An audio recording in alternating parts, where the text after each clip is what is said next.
Welcome to Before You Were Born. Harry and Nash with you here on the airways. Harry, how you doing, man? I'm very excited to be here speaking about history, which is great. Now, for those of you that have just tuned in for the first time ever, welcome. Thanks for coming. Yes. And Harry, what do we do on this show? What do we do? We speak about this week in history. So this week, of course, is from the 17th to the 23rd of April. Yep. We speak about the highs, the lows, and the downright ridiculous. Well, that's 100% correct, because the stories that we're exploring this week, I don't know about you, but mine is definitely ridiculous. Have you heard what happened on the 17th of April, 1961? I'm going to go with no. No, okay. Well, this has even got a ridiculous name, okay? So this is the invasion of the Bay of Pigs. Okay, I'm thinking maybe too much pork on your fork, that type of vibe. Is that where we're going with this? Not quite. Funnily enough, it has nothing to do with pigs, but okay. Unless you count, the American Secret Service as being pigs. Oh, all right, getting right into it. Yeah. Anyway, what are you exploring? I'm exploring the Boston Marathon. So that was created in this week in history, but we're actually heading to one person that was part of the Boston Marathon in 1980, the 21st of April. She actually won the marathon, Rosie Ruiz. Oh, okay. We're going to speak a bit about her because she's a pretty exciting person. Wow, okay. A lot of conspiracies around her. A lot of eyebrows being raised here in the studio. Everywhere they're being raised. Harry, it's a big week. Yeah, we're going to find out all about the Bay of Pigs and Rosie Ruiz right after we... Cue the intro. I have a dream. Good evening and welcome to television. It's one small step for man, one giant leap for mankind. Let's go back to a time before you were born. Welcome back to Before You Were Born. Now, Nash, you're speaking about this little bay that is house to many pigs.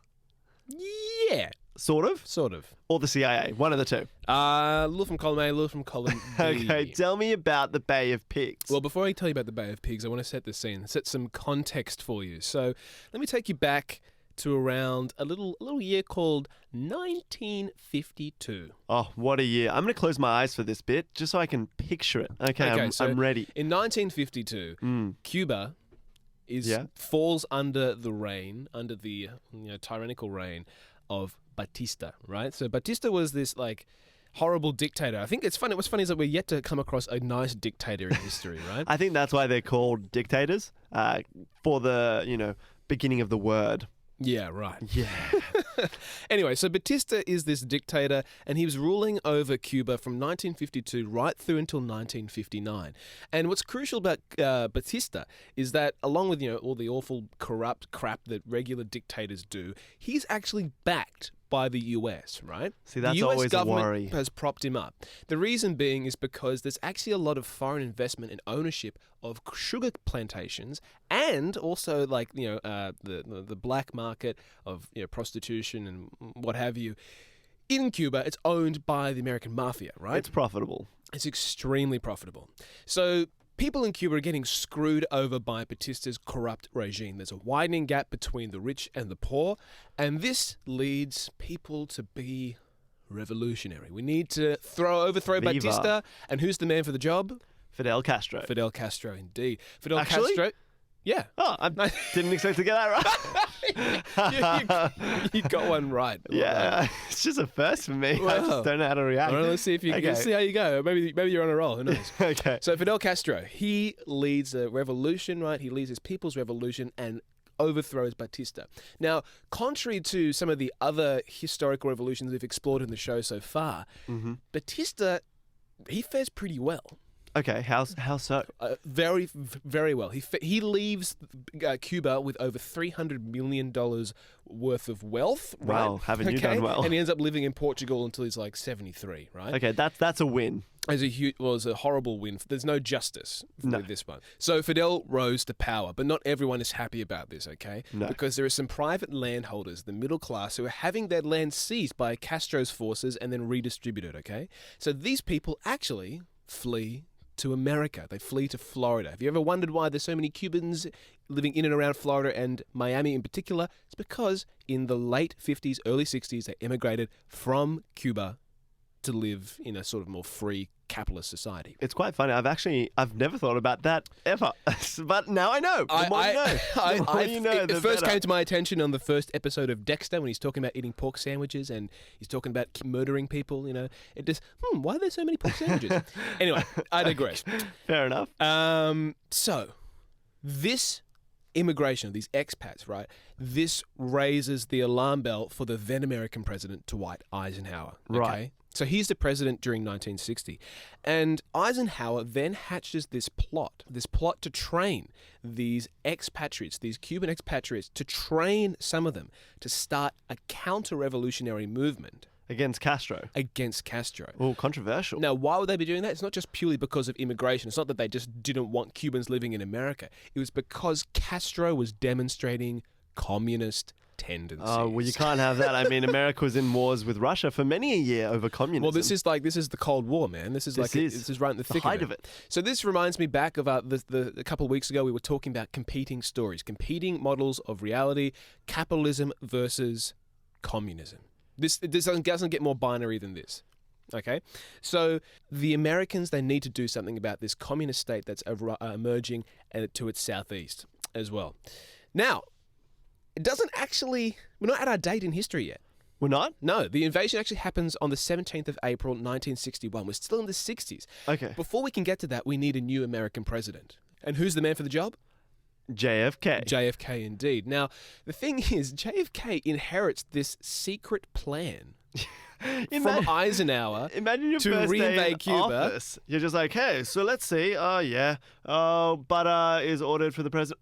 Let's see, CIA agents from Cuba. Just going down the list, turns out aliens are real. Area 51. Area 51. CIA Cubans. So JFK inherits this plan. He needs to then execute this plan to spark this counter-revolutionary movement in Cuba. Now, he's convinced of it because he's convinced by the then leader of the CIA, this guy called Allen Dulles. He's convinced... Classic Allen. Allen convinces him that the people in Cuba actually aren't happy with Castro. They want to have a counter-revolution, which makes no sense, right? They've just had a revolution, right? It's classic America just putting its nose where it does not belong. Right. So they are convinced that this will work, but, well, as we're about to find out, it doesn't really work. So we fast forward from the election of JFK. We then move further forward to the 15th of April. Now, this is where the operation actually begins. Okay. Up until this point, Eisenhower had sent these expats, these people, to be trained in Nicaragua.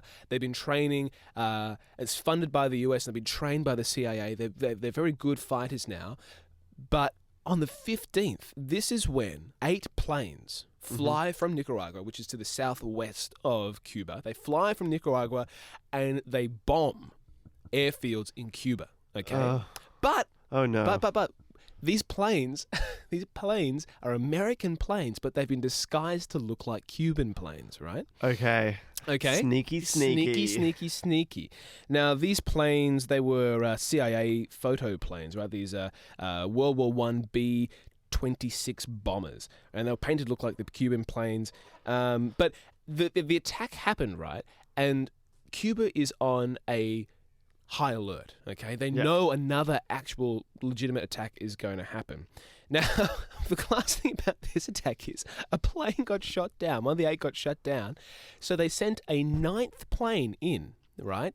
And they made it look as though it had been shot with fake bullet holes. And then they made that fake Cuban plane defect to America. So anyone observing from Cuba, it made it seem as though that Cubans had defected upon themselves and then flown over to America. So America is trying to make it seem as though they're not involved, but they're quite clearly involved. It sounds like they're putting in a lot of effort to try and cover this up, where really in the first place they just shouldn't have done anything, really. Yeah. So it was a bit of a mess. And then things just get worse and worse. Long story short, 17th of April, 1961, these expats, they come and they land in the Bay of Pigs. Okay? Right, these are CIA agent trained Cubans who live in America. And they're counter-revolutionary forces. They come to spark the revolution and take back Cuba from Castro, and they fail miserably. Right? Okay. Within 78 hours, over 1,100 of these people have been captured by the Cuban forces. Over 100 of them have died as well. This is right? not good odds. It is not good at all. So, what do you do if you're JFK and you've just had your secret mission totally blown out of the water? It's very simple. Send more planes. Well, that was one argument, and that was what the CIA would have wanted JFK to do, but he didn't want to do that because the Americans and the Soviets were in this very tense state where if they escalated, then it could actually lead to that mutually assured self-destruction because they had nuclear weapons, right? They did. They were pointing at each other. But this is prior to the Cuban Missile Crisis, I should point out as well. But here's the point. So JFK doesn't want to use aggression, so what does he do? He pays Bales. a ransom. Oh, God. How much did he pay? $53 million US, okay? That's a decent amount of money In back then. 1961, that translates to about 480 million US dollars now. That's probably more money than anyone I know will ever see ever. It's quite a bit, right? So that's to get those expats back, and the US looks horribly weak in the face of it as well. So America, after World War II, America does not do well. Vietnam War, Bay of Pigs. Oh, I don't know about that. Maybe they've had a few slips along the way, but they are the biggest economy in the world. They are a superpower. You just told me that they tried to create CIA double agents in order to infiltrate their own country. I just don't think that's cool. That's like on the rule of like cool countries. You know, like in The Simpsons, they say, "Oh, China used to be cool." America, this is not abiding by the cool rules. No, I think it's pretty cool. I love the secrets. I love the lies. I love the deception. I love the cloak and dagger approach to diplomacy. It's great. Anyway, so Bay of Pigs. Very scary. Very scary to the lengths that America will go to make sure that they have control of everything. Yeah. Well, that scares me. I don't know if I'm going to sleep tonight. But after this, something that will make you sleep at night. After a long, hard marathon. That's right. The Boston Marathon. We'll be speaking about that right after this. Welcome back to Before You Were Born. Harry and Nash with you here. Now, in case you just missed it, we were talking about April 17th, 1961, the US-backed invasion of the Bay of Pigs. If you missed it, check it out on our SoundCloud, our Facebook. Instagram is yet to come, but when we do get it, your boys will be there. We're everywhere. Now, what are we exploring right now, Harry? We're exploring the Boston Marathon. So those that don't know, very famous marathon, 42 kilometers, I think is the length of a marathon. Right. It is. Okay. This is a fact. Can confirm. Right. 1980. Yeah. A young lady called Rosie Ruiz, out of nowhere, wins the Boston Marathon.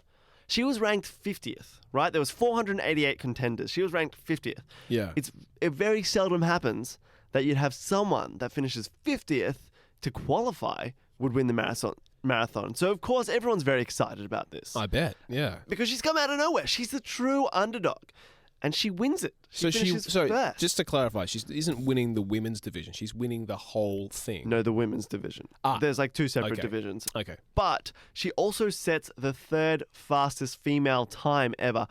It's in the top 3. Okay. So she's done it really fast, out of nowhere, underdog. Everyone loves her. Okay. So who is this mysterious athletic god? One thing she isn't is a marathon runner. So A what? Rosie Ruiz is probably one of the best cheaters in Boston Marathon. Actually, in any sport history. She cheated. She did indeed. Oh, yes. So, Rosie Ruiz, of course, came out of nowhere. And I'll tell you the end before I tell you how she cheated. Okay. At the end of the race, she's barely broken a sweat, but she looks like she's a bit tired. And she has an interview with the news channel. And they go, so how do you train for this? You know, how did you get ready? Are you doing interval trainings? Because you're 20 minutes better than your New York Marathon qualifier. And she goes, someone asked me this before. What is interval training? Oh, my God. Now, people that run marathons, they know what high-intensity interval training is. Makes you better at running. Yeah, right. Not only that, she said she'd only been training for 18 months. Now, I don't know about you, but if I was to train for 18 months, there is no way I could run 42 Ks. That's a lot of Ks and finish finish best in the world. You know what, Harry? I think you could. I believe in you. It's very hard to do. So you can't see it, dear listener, but Harry's got quite long legs. Yeah, that's true. The reason she was actually undone She was awarded the medal, made the news, everything. But a couple of hours later, someone came forward. They said, I saw this lady burst from the crowd with a bib on. About a mile before the finish line, Rosie has burst through the crowd and run the last mile. She had tried to time it. It's speculation. She tried to time it so that she'd go in with the pack, but ended up being too far ahead. So she was quite far in front of everyone else and then finish the race. She came first. So did she actually start at the starting line, or did she have like a body double or something? No, she started at the start of the race. Right. Ducked off about, I don't know how long. How did she beat everybody to the end? She burst through the crowd. I think it was on... So is it like a U shape and then she just cut through or something like that? This is the thing. There's a lot of speculation. She has never admitted that to she cheating. did it. It's been about Well, then how can they prove that she 37 cheated years then? Because there's a lot of witness testimony. She wasn't captured in any of the video or any of the check-in spots. So there's 6 check-in spots, She no wasn't at video, any of them. no check-in, nothing, just the last mile. And everyone was very confused because they were like, well, how did we not get you checking in? Like, what was this? But you know what? You won. That's great. So it was taken away from her. Wow. Not one. And, you know, that's amazing. She was a runner, out of nowhere, cheated, won her way. It gets better. Okay. She has done this before. Let's go back to 1979. Okay. Her qualifying marathon, the New York Marathon. Yeah, okay. So she has to finish in the top 25 in order to qualify for the Boston Marathon. Right. So she does, which is great. You know, someone How out of nowhere convenient. that has never really run before, just decided to do the New York Marathon, top 25, qualifies for Boston. How did she do this? Well, she obviously, again, did not say that she had cheated. Yeah. Instead, a photographer from the New York Marathon came forward and said, I was on the subway standing next to Rosie and saying, hey, you've got a bib on. Were you competing? And she replied, this is all speculation, of course. Oh, don't feel great. Dropped out of the race. Photographer obviously thought, oh, she's not finishing. Rosie cuts in after taking the subway for, it's speculated, 10 miles. Jesus. That is that's like 22 kilometers. That's a Yeah. big chunk of a marathon. That's nearly half, right? And got her to qualify. So, this lady that has gotten in the top 3 times for the Boston Marathon, top 25 finish for the New York Marathon, cheated both times. And it caused controversy everywhere because she never admitted to cheating. Now, of course, the Simpsons make fun of this, Bart cheats in a marathon and wins first with the mustache. It's great, but that's exactly what Rosie did. How old was she at this point? Was it I like think she was 26. Okay, because I mean, if Rosie was in her, late 40s or maybe her late 50s and she was winning the marathon, then it would be more suspect. Be like, how's this lady doing it? But if she's like, she's the right young age enough, for a marathon you could runner. potentially believe it. Yeah. But it's still like, I'd love to see Rosie, because I think Rosie, that's like one of those names like Agatha. I Yeah. imagine like this 80-year-old woman with a walking frame. Oh, yes, I just managed to cross over the line. And she manages to top 25. blitz the finish. competition. But you know what I found interesting about Rosie? And it got me thinking a bit. People that cheat in marathons. Because, surely it's harder to do. 20 years later, it's not harder. We're going to 1999 now. Okay. And we're going to South Africa for the Comrades Marathon. This is a 90-kilometer marathon. It's a big one. Wow. Is that that's a triple marathon? It's huge. Well, it's a double marathon, but it's big. Okay, sorry. This man called Sergio Motsonegeng. Yep. I'm butchering that name, but that's his. Let's call him Sergio, right? Well, he doesn't deserve our respect. He's a cheater. He did cheat. What he did was he ran for the first 25 minutes of the marathon, went into a cubicle, changed the bib with his identical brother. His brother ran a section, change again, finishes the race. Oh, my God. He was awarded the prize, right? How'd they figure it out? They looked at a picture of both of him at different stages in the race. Yeah. Watch was on a different hand, different type of watch. So without that watch, wouldn't have known. So you're thinking now, okay, so they're getting a bit more privy to it. They're getting a bit better. Yeah. No. Still happens? 2017. This year, in February, in the Fort Lauderdale Half Marathon. Jane Seo, nice lady. Yeah. Does a great job. Yeah. Manages to come second. I'm pretty sure she comes second. Right. And she's very happy and all these things. And then there's a bit of speculation. How did she do so well? They have a look at her Fitbit, which was in a picture. that was taken, Yeah. and the Fitbit showed that she Revealed all. only ran. She ran, I think it was like 3 kilometers less than was the actual marathon. So half a marathon's 21 Ks. She must have run about 19, 20 Ks. And they asked her, and they're like, why does it say less? And she goes, oh, I was tired, so I took a shortcut. But I felt swept up with the whole emotion that I couldn't say no to getting the prize for second.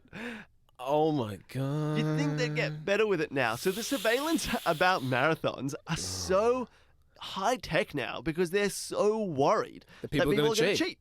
Well, I mean, this sort of undoes all my plans for cheating the City to Surf this year, but It's just impossible. wow. But it got me thinking. Marathons. Yeah. They're very exciting. Me and you, Oh no. we're not fit enough to do a marathon. No, But we're definitely not, Harry. What about if we did a 10-ter marathon? That's 1/10. A what? A 1/10 of a marathon. So that's like 4 kilometers from the UTS studios in Broadway all the way to Circular Quay. That sounds The winner like... gets a prize. The loser, shamed forever. I'm taking this. Okay, all right. Yeah, all right. okay. So we're going to do our very own Boston Marathon in Sydney. The reason I UTS started doing all the way to radio, the reason I okay. started doing radio, media, any of this sort of stuff was so that I had a job where I sat on my ass all day. Yeah, okay. And fair. this is going out of our way to undo that. No, I think we have to right the wrongs of Rosie. I think we have to show people that marathons should be run in entirety. Can I tell you a story? You may. Back when I was in high school, Mm.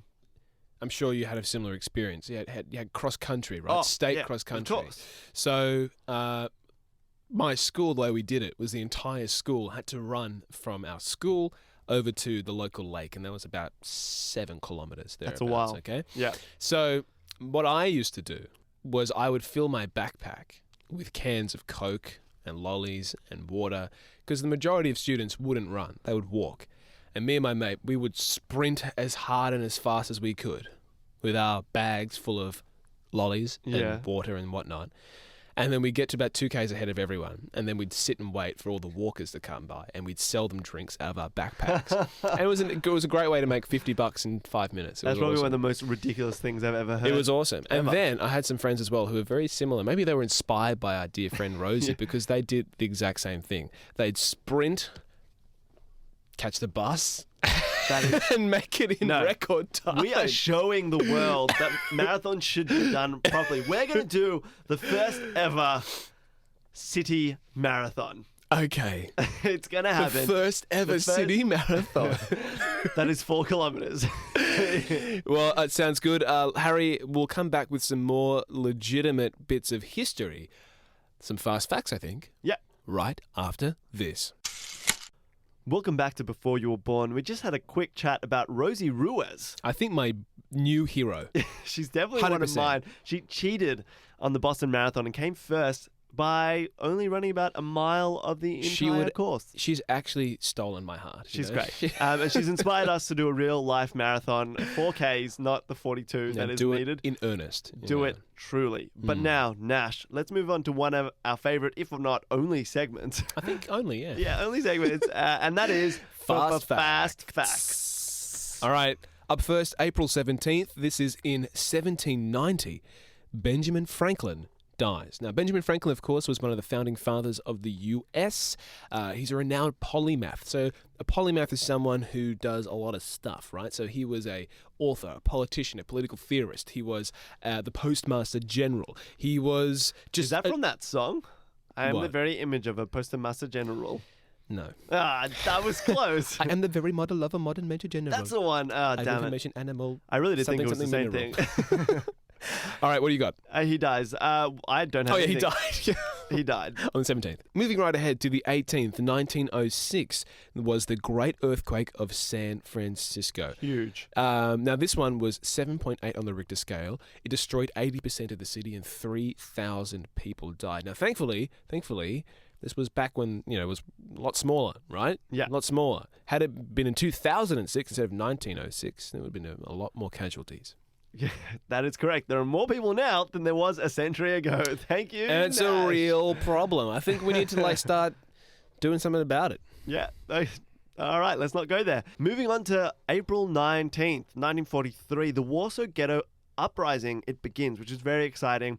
The Warsaw Ghetto was, of course, one of the biggest ghettos in Poland during World War II, home to many Jewish people. And on this day in history, they began to fight back and try and not get deported to the concentration camps. A very important female that was at the head of this, Zivia Lubensky, who, of course, was the only female in high command in the Polish Jewish resistance. And she survived the war. So all round, just awesome person. And on this day, she helped start that revolution. Awesome.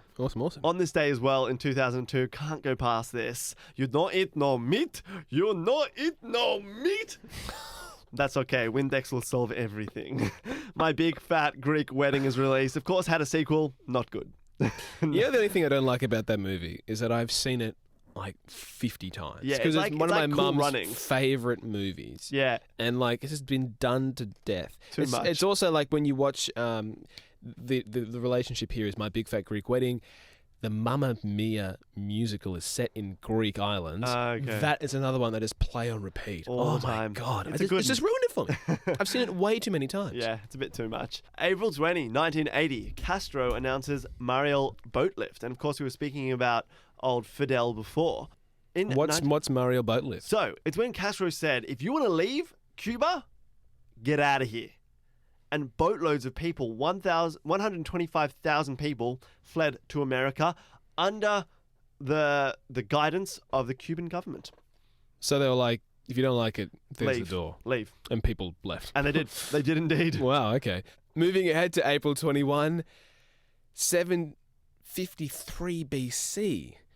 Now, this is bound to be highly contentious, but guess what? Today, on the 21st of April, Rome was founded. And guess what? They built it in a day too, They Harry. did. Yeah. I feel like if I can say that on this day that Rome was founded, they built it in the same day. Yeah, Rome as was well. built in Why a day. not? You heard it here first. Why not? That has to be so contentious, surely. It is, and there's quite a few different stories. There's two main ones about Rome's founding, but we don't have time to get into it. This is fast facts. We've got to move right ahead to April 22. Nothing interesting happened. 23. Something very interesting happened. 1564. My mate and person that gave me nightmares as I slept during high school, William Shakespeare, was born. The bully at your high school, was he? He wasn't, but I had to study a lot of his texts. Now, something interesting about Shakespeare that you might not know, converted into a lot of languages, but one of them was Klingon from the TV show Star Trek. Seriously? Yep. Hamlet was actually translated into Klingon, which is one of the highly useful bits of like human brain power. People waste a lot of their time. God. And that brings us to the end of Fast Facts for another week. Harry, we've had a big week this week. We have. We spoke about the Bay of Pigs, of course, secret CIA in Cuba. We spoke about Rosie Ruiz, who, of course, cheated in the Boston Marathon, getting us to do our own real-life marathon, only 4.2 Ks, but good enough. And, of course, Fast Facts. We'll be back this time next week with more from a time before you were born.